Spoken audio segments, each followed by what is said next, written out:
ఎప్పుడైనా క్షమాపణ అనే ప్రసంగం మనం వింటే ఇది నా కోసం కాదులే, ఎందుకంటే నేనైతే క్షమించను.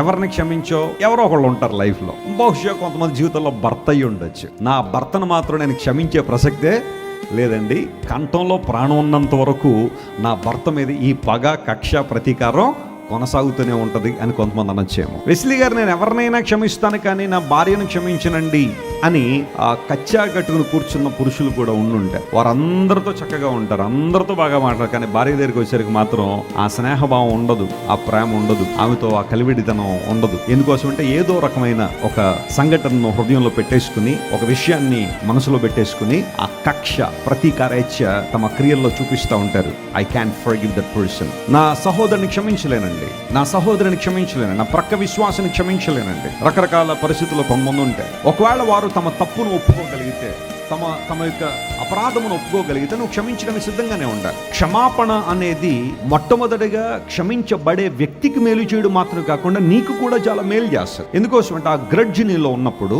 ఆ ప్రతీకారాచ్య నీలో ఉన్నప్పుడు, ఆ కోపం నీలో ఉంచుకున్నప్పుడు అది ఎదుటి వ్యక్తిని దహించక మునిపే నిన్ను కూడా ఇబ్బందులు పెడతావు, నిన్ను కూడా దహించేస్తాం.